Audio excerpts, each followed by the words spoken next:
The Dark Triad personality types, there are 3 of them, and in this video we are going to be going deep into type 1, which is narcissism. Here to help us do just that is triple board certified forensic and neuropsychologist Dr. Judy Ho. Dr. Judy, wonderful to see you.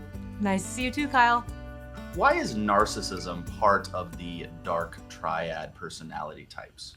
Well, narcissism is thought to be part of the dark triad because it predicts a lot of different behaviors where the person is extremely self-serving, where there's a lack of empathy to their acts, and where it's really all about that person's productivity and their goals at the expense of other people's, including their feelings and their own outcomes.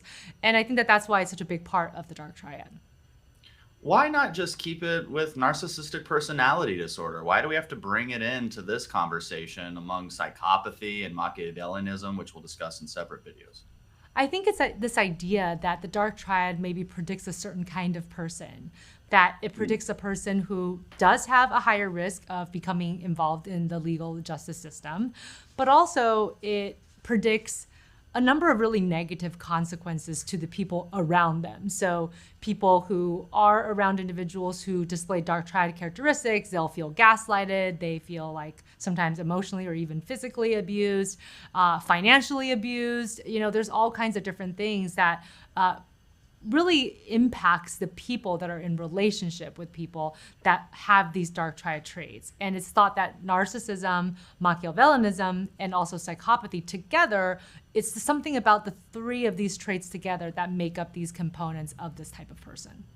Right, understood. So if we just focus on the narcissism, what would you say are some of the hallmark signs of narcissistic behavior? So narcissism is really interesting. Narcissism is something that I think in a mild form can actually be very helpful to the individual. They are go-getters. They tend to be highly successful, tend to be in leadership positions. Part of that is because they have a what we call healthy sense of narcissism, where they really believe in themselves. They have high self-confidence. So they might apply for a job that maybe they really do deserve, maybe they don't, but sometimes they get lucky and they get the job and then they rise to the occasion. So these individuals tend to thrive sometimes in business aspects for sure. Even mild narcissism can be a little difficult when you're in relationship with the person, but a mild narcissist is maybe a little annoying to get along with, but there's no major setbacks. When we talk about the more extreme forms of narcissism, though, and certainly the ones that we're thinking about in terms of the dark triad, we're talking about more extreme versions, perhaps even a malevolent narcissism. So a malevolent narcissism is somebody who has difficulty accepting that they are just a person like everyone else. So if they don't get that special treatment, they will attack, they will retaliate, sometimes not just with words, but maybe even with physical action. If they feel like you somehow demoted their position in society or in a community, they might launch all of their aggression against you to take you out. And that's when that narcissism can be dangerous and certainly would be fitting of the dark triad.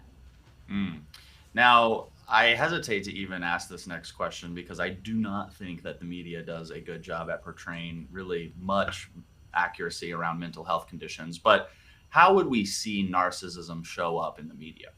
I feel like people think that almost all celebrities are narcissistic to some degree. Well, aren't they, Dr. Judy? Goodness gracious. I'm one of those people. You know? Right? So I feel like people probably just think all celebrities are a bit narcissistic, you know, in terms of the kinds of posts that they make on social media or how they feel like they're always talking about themselves for some reason.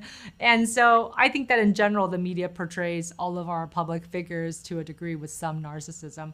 But I think that you're right. You know, the media does not really portray narcissism effectively. And I think it's because narcissistic personality trait is so overlapping with so many other types of traits that it almost feels like it's all together. So sometimes people will say, well, that person's a narcissist. But what they actually mean is that that person is a psychopath or that person has antisocial personality traits. And so I think the media kind of presents them as all mixed together.